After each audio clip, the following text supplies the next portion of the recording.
Hello everyone, hopes आप सब बहुत अच्छे होंगे। मैं भी बहुत अच्छी हूँ। मैं फिर से आप सभी के लिए एक लेटेस्ट वीडियो लेकर आ चुकी हूँ। सो गाइज, इस वीडियो में हम ना कॉम्पैरेटिव गवर्नमेंट एंड पॉलिटिक्स जो आपका है उसका पेपर डिस्कस करने वाले हैं, जो आपका पॉलिटिकल साइंस का डीएससी सब्जेक्ट है बीए प्रोग्राम का।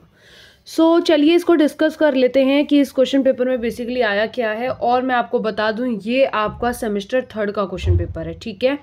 सो चलिए वीडियो को शुरू करते हैं और आगे की तरफ बढ़ते हैं और क्वेश्चंस को देखते हैं कि किस टाइप के बेसिकली क्वेश्चंस पेपर में पूछे जाते हैं।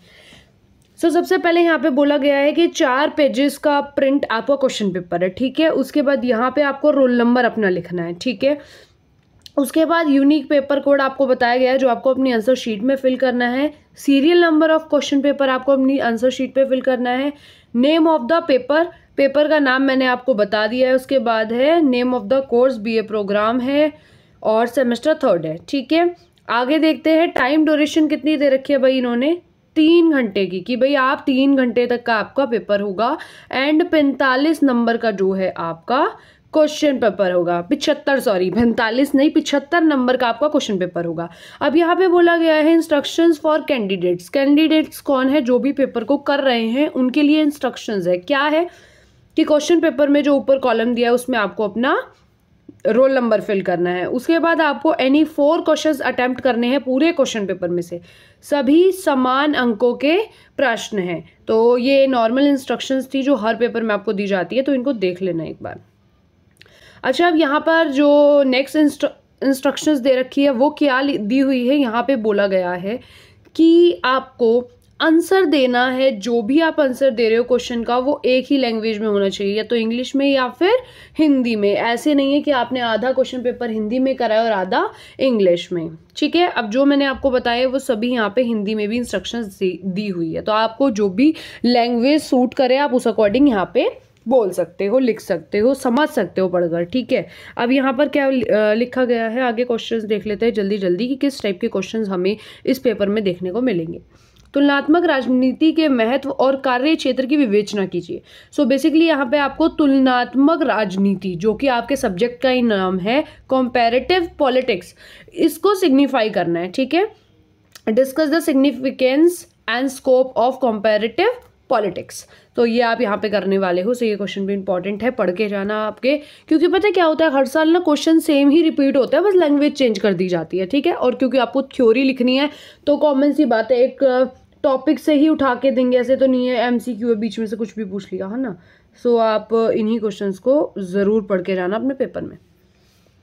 ओके, तो नेक्स्ट क्वेश्चन क्या दे रखा है यहाँ पे, एकात्मक और संघीय व्यवस्था की विशिष्ट विशेषताओं का वर्णन कीजिए। आपको फीचर्स बताने हैं किसके, एकात्मक एवं संघीय व्यवस्था के बारे में, ठीक है। तो ये क्वेश्चन भी इंपॉर्टेंट है, इसमें आप बता देना अपना।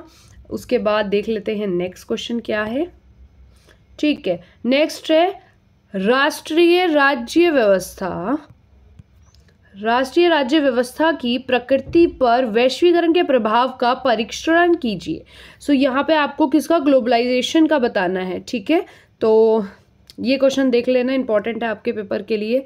उसके बाद अगला क्वेश्चन है विकसित राज्यों में लोकतांत्रिक व्यवस्थाओं पर एक टिप्पणी लिखिए। तो ये भी आपके लिए इंपॉर्टेंट क्वेश्चन है। तो इन सभी क्वेश्चंस पर ज़रूर नज़र डाल लेना पेपर से पहले कि क्वेश्चन ये है, क्योंकि इनको मैं एक्सप्लेन तो नहीं करूँगी, मैं आपको ओनली क्वेश्चन पेपर बता रही हूँ कि किस टाइप के क्वेश्चन आपके पेपर में पूछे जा सकते हैं। तो आप इनको ज़रूर देख लेना और होप सो आपने अब तक अपना सारा सिलेबस पढ़ लिया होगा पेपरों से पहले, अगर आप इस वीडियो को देख रहे हो तो। एक दलीय प्रणाली की मुख्य विशेषताओं की विवेचना और उसका विश्लेषण उपयुक्त उदाहरण के द्वारा दीजिए। क्या आपको एक दलीय जो प्रणाली होती है ना, उसको उपयुक्त उदाहरण के साथ बेसिकली विश्लेषण उसका करना है। तो ये क्वेश्चंस भी बहुत इंपॉर्टेंट है।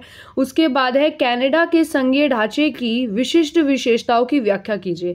कनाडा जो है, वहाँ की जो संघीय ढांचा है, उस जो भी वहाँ का स्ट्रक्चर है उसके फीचर्स बताने हैं, ठीक है। तो ये क्वेश्चन भी इम्पॉर्टेंट है। उसके बाद नेक्स्ट क्वेश्चन आपका चीन के ऊपर है। क्या बोल रहा है वो कि चीन के एकात्मक शासन व्यवस्था की मुख्य विशेषताओं का परीक्षण कीजिए। कि जो चीन है वहाँ पर क्या है, एकात्मक शासन प्रणाली है, ठीक है। तो उसी के फीचर्स बताने हैं, उसी को ही आपको यहाँ पे डिफाइन करना है, ठीक है। इंपॉर्टेंट क्वेश्चन है और बहुत इजी भी है, ठीक है।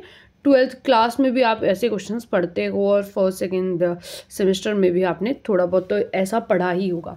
अच्छा, आगे यहाँ पे क्या लिखा है, निम्नलिखित में से किन्हीं दो पर संक्षेप टिप्पणी दीजिए। और मतलब यहाँ पे आपको 4 चीज़ें दी गई है, ये देखो, ठीक है। इन चारों में से किसी 2 पर आपको बताना है। जैसे ये 4 दिए हुए हैं, इनमें से कोई भी 2 जो भी आपको सूट करे उनमें से उनके बारे में आपको बेसिकली संक्षेप में टिप्पणी देनी है, ठीक है। तो यहाँ पे है आपका फर्स्ट क्या है, first post, the post system अगरता ही विजेता है, तो उस पर लिख सकते हो, कांग्रेस प्रणाली पर लिख सकते हो, वैश्वीकरण पर लिख सकते हो, सत्तावादी पर लिख सकते हो। बहुत इजी है आपके एग्जाम के लिए ये क्वेश्चंस, तो प्लीज़ इनको इन्हीं क्वेश्चंस को अपने पेपर के लिए प्रिपेयर करके ज़रूर जाना।